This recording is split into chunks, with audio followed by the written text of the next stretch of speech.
Hasnain Urdu media. یہ وہ بیماری ہے جسے ہم اور آپ جہیز کے نام سے یاد کرتے ہیں۔ محترم سامعین، حضور صلی اللہ علیہ وسلم کا پاک ارشاد ہے کہ جو شخص عزت حاصل کرنے کے لیے شادی کرے گا تو رب ذوالجلال ایسے شخص کو ذلت کے سوا کچھ نہ دے گا، اور جو شخص مال و دولت کے لالچ میں شادی کرے گا تو اس کو فقر و فاقہ اور تنگ ذلتی کے سوا کچھ نصیب نہ ہوگا۔ برادران اسلام، آج ہندوستان کے اندر اور خاص طور سے ہمارے معاشرے میں جہیز ایک ایسا ناصور بن گیا ہے جو ایک ہی ہتھیار سے بھی زیادہ خطرناک اور محرک ثابت ہوتا جا رہا ہے۔ اس منحوس جہیز کی بنیاد پر ہندوستانی معاشرے میں روزے مرہ کی طرح یہ سرخیاں اخبارات میں چھپتی ہیں کہ فلاں شوہر نے اپنے سسرال والوں سے اسکوٹر نہ ملنے پر اپنی نئی نویلی دلہن کو جلا دیا، فلاں شخص نے اپنے مسجد جہیز کا مطالبہ پورا نہ ہونے پر اپنی بیوی کو موت کے گھاٹ اتار دیا۔ عجب معذرہ ہے حضرات، دیکھیے، عجب معذرہ ہے حضرات، دیکھیے، داماد مانگتا ہے خیرات، دیکھیے۔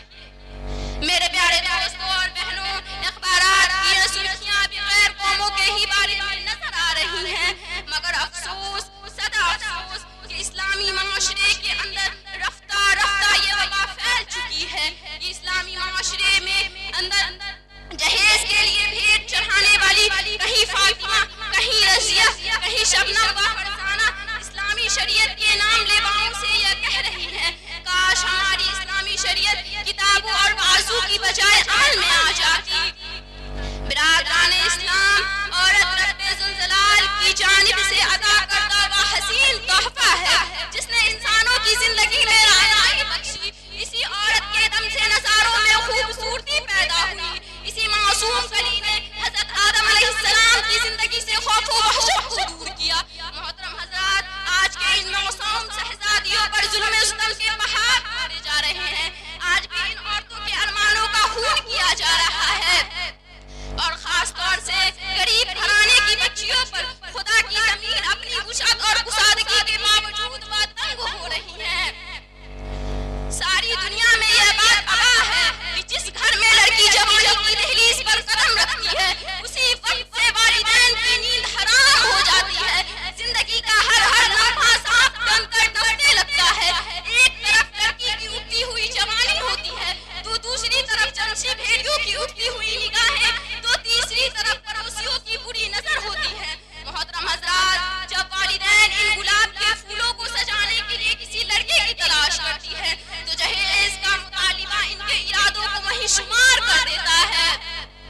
ذرا دیکھو، سرکار کائنات صلی اللہ علیہ وسلم کی پیاری اور دلاری بیٹی حضرت فاطمہ رضی اللہ تعالیٰ عنہا کا عقد مسنون کس انداز میں ہوتا ہے۔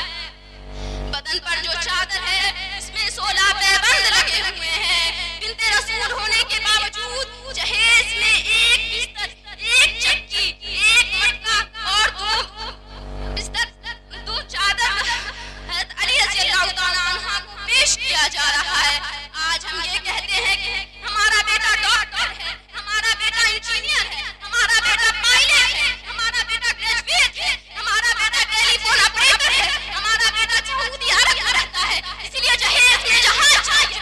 ارے دہیز کے ٹھیکیداروں، کان کھول کر سن لو، ذرا دیکھو، اگر تمہارا بیٹا ڈاکٹر ہے تو حضرت علی رضی اللہ تعالیٰ عنہ امیر المومنین ہے، اگر تمہارا بیٹا انجینئر ہے تو حضرت علی مجاہد ہے، اگر تمہارا بیٹا پائلٹ ہے تو حضرت علی خلیفہ رسول ہے، اگر تمہارا بیٹا ٹیلی فون آپریٹر ہے تو حضرت علی فتح خیبر ہے، اگر تمہارا بیٹا اگر تمہارا بیٹا گریجویٹ ہے تو حضرت علی اسد اللہ ہے۔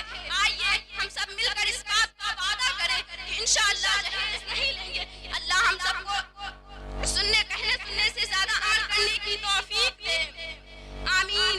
یہ سنگ بھرا جو حائل ہے رستے سے ہٹا کر دم لیں گے، ہم پھول بھی ہیں تلوار بھی ہے جہیز کو مٹا کر دم لیں گے۔